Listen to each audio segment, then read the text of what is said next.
Okay, dito na po tayo sa People Power Monument. Nag-iipon-ipon na po rito ang mga, ayan po, yung mga maten po rito sa rally. Napakarami po ng bus na yan. Mula po ron sa, ang dami po niyan ng mga bus, mga sasakyan, private. Napakarami po. Mula po ron sa may Ortigas, nasarahan na po yan yung bus lane na lang po. Mula ron sa Ortigas, bus lane na lang po ang bukas. Naokupahan na po ng mga bus. Ayan po, napakarami pong bus galing po sa iba't ibang probinsya. Ayan, ayan po yung EDSA. Ayan po yung MRT, isang ano na lang po, linya na lang po ng nakakadaan. Linya na lang po ng bus lane na lang po. Tapos itong buong kahabaan ng White Plains, puno na rin po yan. So yung buo pong People Power Monument, yan pong buong harap na yan, hanggang doon na po yan sa may EDSA Shrine. Punong-puno na po ng mga tao. Punong-puno na po ng kaway-kaway. Kaway-kaway naman kayo dyan.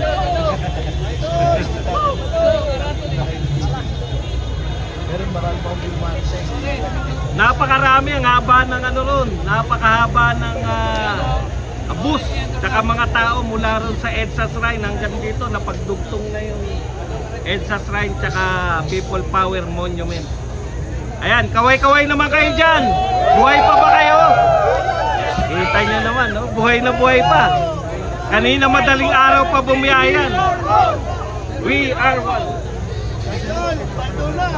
Okay lang po, madali po kami kausap. Sige po, maraming salamat po. Dito na lang po kasi mga pulis na lang daw po rito sa EDSA Shrine. Okay. Lalabas muna kami kasi bawal na rin mga pogi rito. Yan. Sama-sama na tayo dyan. Thank you po, sir. May mga drone po. Maraming salamat po.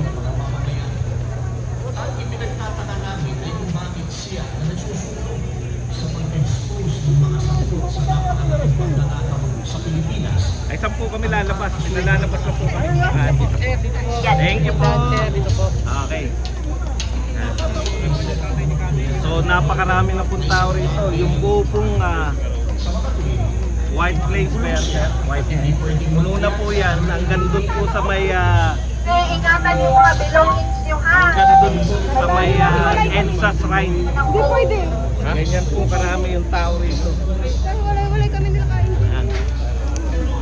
Paano naging blunder ang pagtanggap ng campaign donation?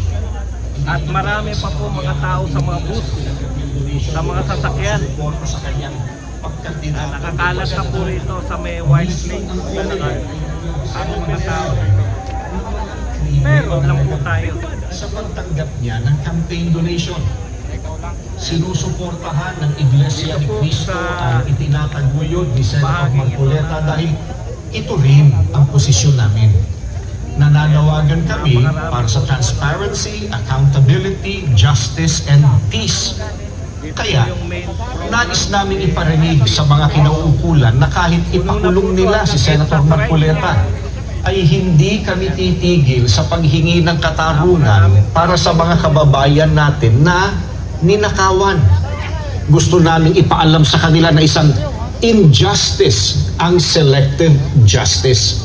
At hindi kami mananahimik sa harap nitong napakalaking pagyurak sa katarungan na hinihingi ng ating mga kababayan. Yan po ang statement ng Iglesia ni Cristo. Maraming salamat po sa inyo. Ayan po. Live po ng Samantala, 25 minutes. mamaya po ay antabayanan niyo pa ang live reports na ibabahagi namin sa inyo. Kaugnay po ng mga nagaganap ngayon sa ating bansa. Partikular na po, ito pong rally dyan sa EDSA People Power Monument. Laila?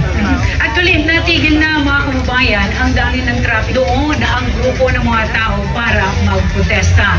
Ayon sa report, nagsimulang magtipon ang mga tao bandang alas 2 ng madaling araw kanina.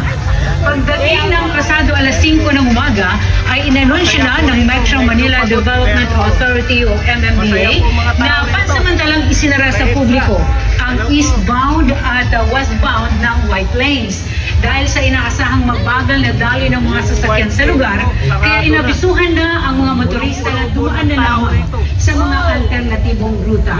Samantala, may mga grupo rin ng mga taong nagtipon sa kahabaan ng Hiwasang Bonifacio sa Maynila kaninang umaga, kung saan, batay sa report, ay nagsimulang magsidatingan ang mga ito bandang alauna na ng madaling araw.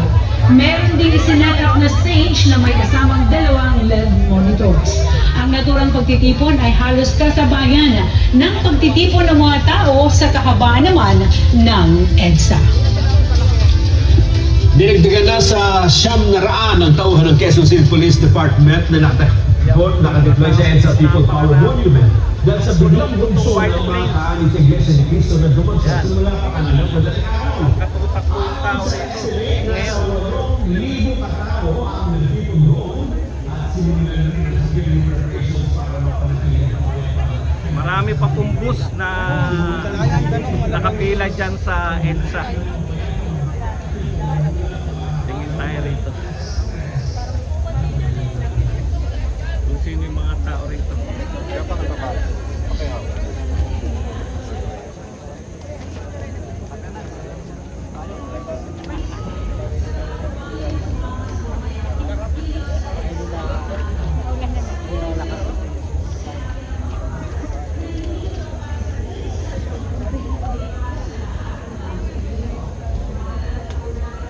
Malabas na tayo rito. Para dito tayo mas makita natin mas maraming tao sa labas. Maraming tao rito.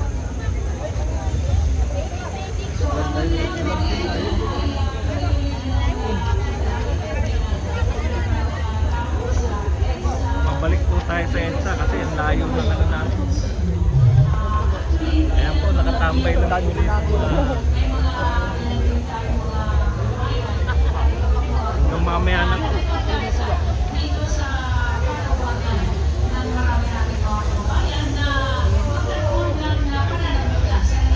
Mukhang pwesto nila rito.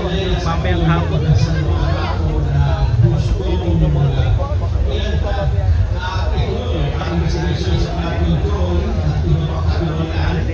Ay sa Pangulong Ferdinand Marcos Jr. na kansilahin na kanyang mga engagement kay araw para na po i-monitor ang mga nangyayari sa EDSA. Ito ay ayon kay President of Communications Office Secretary Dave Gomez. Ano po? Ayon sa mga Buhay po ngayon. Madalas ako manood sa inyo. Maraming salamat po.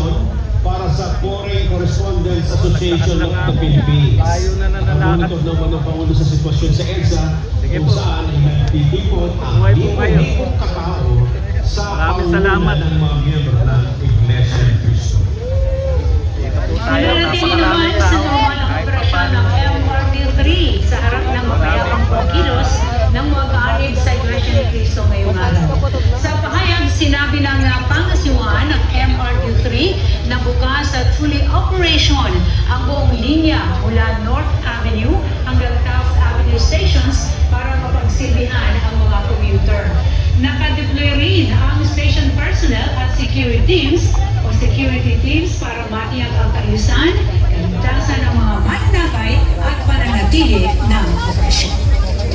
Lakad tayo ng lakad. Napakaraming tao talaga Special dito. coverage ng Net 25 Kaya lang, News and wala Information. tayong signal. Hanap tayo ng signal. Napakaraming tao. Pulong-pulo po ang EDSA. Mula EDSA Shrine hanggang People Power Monument. Pulong-pulo na po ito. Ayan. Maraming salamat po. Ito mga kasama po natin na sumusuporta po kay Senator Marcoleta. Mabuhay po tayong lahat. Pagod na ako, layo ng nilakad ko. Ayun. Sige po, dito po muna ako.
signal para makapag-live tayo.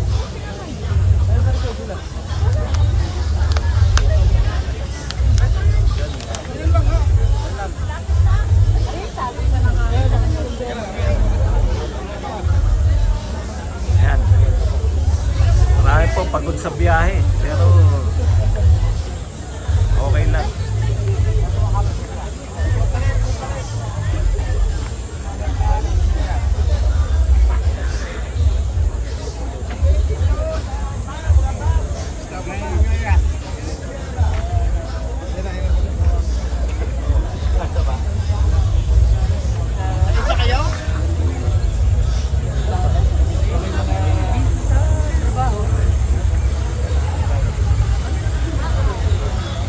Dito tayo pumesto sa bandang EDSA. Baka makahagilap tayo ng